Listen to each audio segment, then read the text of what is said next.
नमस्कार दोस्तों, स्वागत है आप सभी लोगों का हमारे चैनल ट्रेडिंग विद अतुल में। आज हम बात करने वाले हैं जेपी पावर लिमिटेड के बारे में। आपने देखा होगा कि इस समय मार्केट ऑल टाइम हाई के आसपास काम कर रहा है, बट यहाँ पे बिल्कुल भी पता नहीं चल रहा कि किस साइड मार्केट की डायरेक्शन जाने वाली है, नीचे साइड की ऊपर की साइड।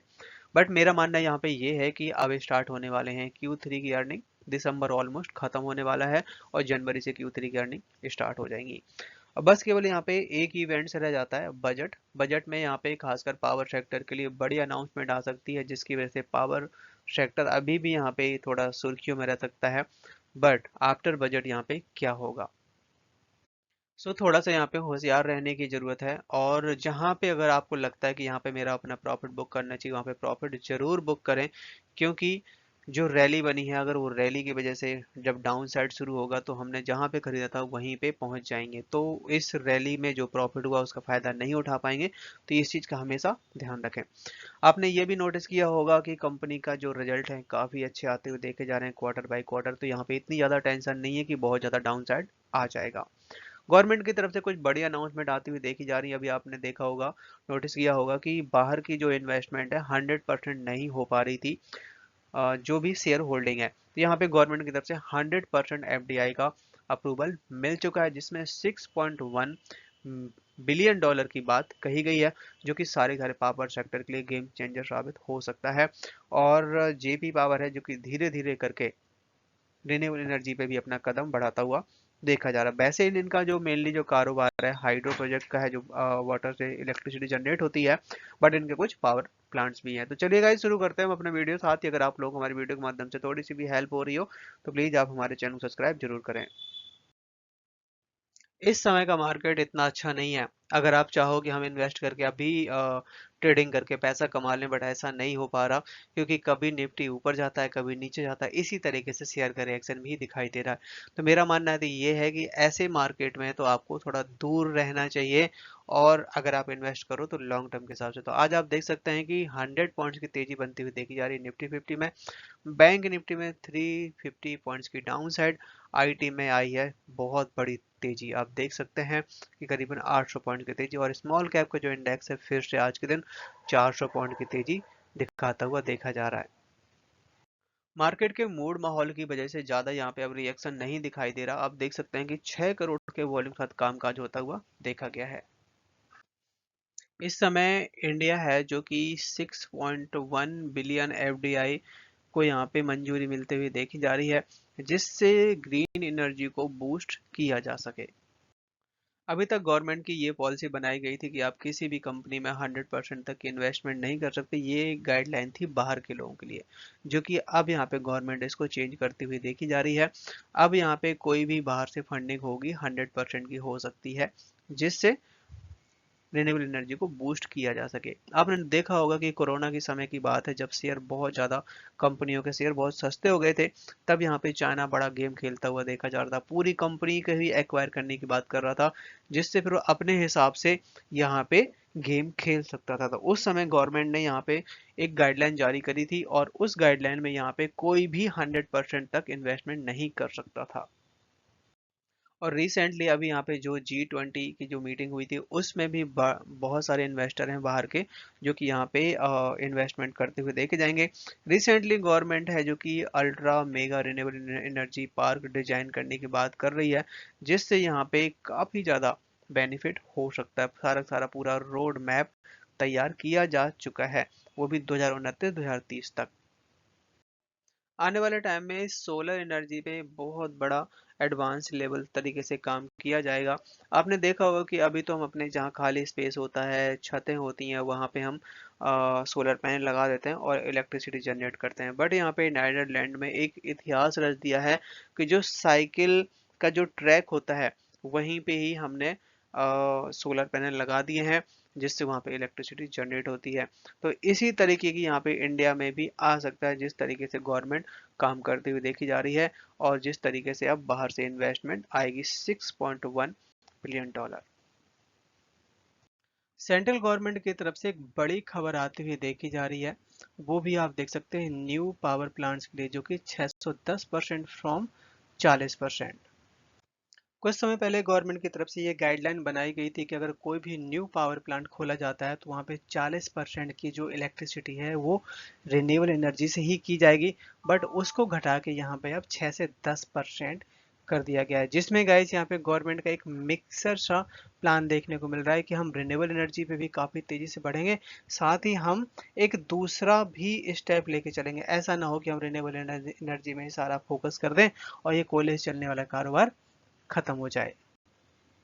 इस समय जो शेयर है एएसएम लिस्ट में डाला गया है, जिसकी वजह से ज़्यादा रिएक्शन नहीं दिखाई दे रहा। आप देख सकते हैं 13.25 के आसपास क्लोजिंग दी हुई है। डीआईएस ने अपना मामूली सा स्टेक यहाँ पे कम किया हुआ। आप देखिए कि जून के महीने में 22.22% तक का स्टेक था, जिसको घटा के 21.72% कर दिया है। यहाँ पे आईसीआईसीआई बैंक के पास सबसे ज़्यादा स्टेक है, करीबन 10% तक का स्टेक ये लोग होल्ड करते हैं। इसके बाद फिर है सेंट्रल बैंक ऑफ इंडिया, जो कि 3.5% के आसपास।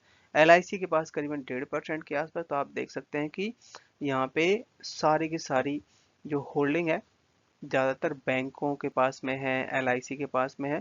तो इन लोगों ने दबा के बाइंग कर रखी है। बात की जाए यहाँ पे एफआईआई के बारे में, तो यहाँ पे आप देख सकते हैं कि एफआईआई ने करीबन अपनी जिनकी जो होल्डिंग थी 2.83% थी, जिसको बढ़ा के यहाँ पे 3.38% कर दी है।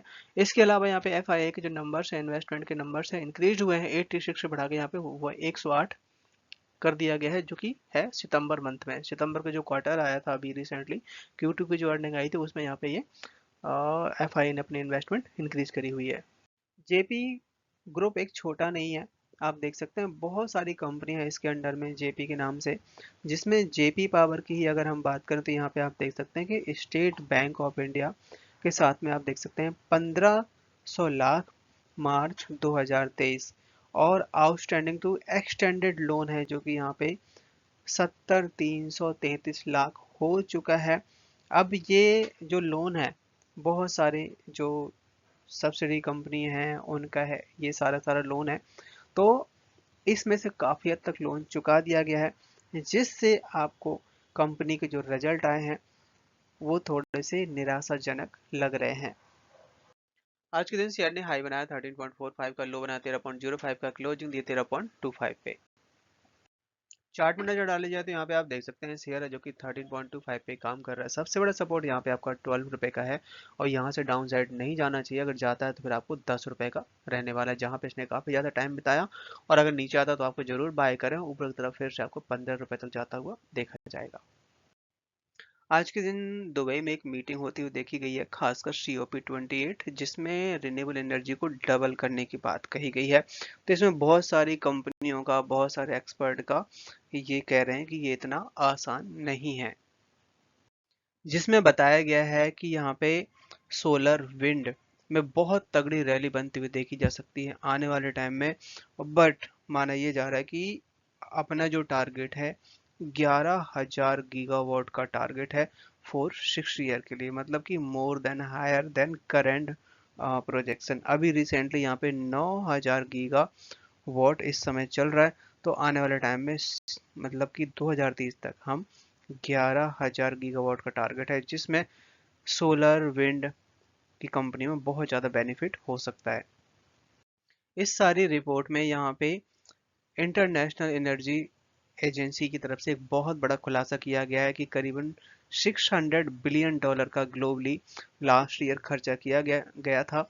और अब जो अपना टारगेट बढ़ाया गया है तो यहाँ पे और भी ज़्यादा लोन की रिक्वायरमेंट पड़ने वाली है। बट इसके पीछे एक प्रॉब्लम भी समझ में आ रही है। क्या है वो प्रॉब्लम? की जिस तरीके से विंड टरबाइन, मतलब कि विंड टरबाइन का प्रोडक्शन बहुत ज़्यादा स्लो है, क्योंकि लेबर की शॉर्टेज है। और जो विंड टरबाइन और सोलर में जो भी कंपोनेंट यूज होते हैं उनकी कॉस्ट भी बढ़ती हुई देखी जा रही है। तो ये एक सबसे बड़ा फैक्टर दिखाई दे रहा है। बताया जा रहा है कि यहाँ पे इंडिया चाइना, जो कि ये जो अपनी मीटिंग है COP28, जिसमें इंडिया चाइना सबसे बड़ा कंट्री है और इनका एक अहम रोल हो सकता है। बट यहाँ पे इंडिया चाइना इस बात के लिए मानने को तैयार नहीं है, क्योंकि मेरा मानना यह है कि जो भी डेवलप्ड कंट्री हैं वो एक तरीके से गेम खेलती हुई दिखाई दे रही हैं। क्या है कि इंडिया एक डेवलप्ड कंट्री है, और जो कंट्री डेवलप हो चुकी है तो उनके लिए तो ग्रोथ इतना मायने नहीं रखती, क्योंकि उन्होंने सारी चीजें अचीव कर ली हैं। बट अब यहाँ पे जो मतलब कंट्री डेवलप कर रही हैं, ग्रोथ मोड पे हैं, तो उनको आप कह रहे हो कि आप इस यहाँ पे साइन करें जो COP28 है, और उसके बाद आप ये कोयले वाले जो बिजनेस है उनको बंद कर दें, या फिर कोई ऐसा बिजनेस नहीं करेंगे जिससे कार्बन ज़्यादा फैल सके। तो यहाँ पे इंडिया और चाइना खासकर एक बहुत बड़ा पार्ट है, मतलब वर्ल्ड में, तो जिसमें इनका अहम रोल हो सकता है। बट ये यहाँ पे एक तरीके से एग्रीमेंट होता हुआ नहीं दिखाई दे रहा। चाइना और इंडिया दोनों मिलके वर्ल्ड का जो टारगेट है वो अचीव करवा सकते हैं, क्योंकि मेजर रोल प्ले करते हैं, जिसमें चाइना सबसे ज़्यादा कार्बन प्रोड्यूस करता है और इंडिया थर्ड नंबर पे आता है। तो बोथ कंट्री जो कि continue new power plant fuel with coal के साथ में करते हुए देखे जा रहे हैं, क्योंकि वो रीजन मैंने आपको बताया है कि जब कोई डेवलप नहीं है तो गाइस वो तो अपना ट्राई करेगा बढ़ने के लिए। बट यहाँ पे आने वाले टाइम ये बिल्कुल ठीक बात है कि रिन्यूएबल एनर्जी के लिए बहुत अच्छा रह सकता है। FII के नंबर्स के बारे में अगर बात की जाए तो इन्होंने, आप देखिए कि पिछले साल के नंबर से इस बार काफ़ी ज़्यादा स्टेक बढ़ा दिया, ऑलमोस्ट डबल कर दिया। 2.83% तक का स्टेक था एक साल पहले, जो कि बढ़ा के 4.7% कर दिया है।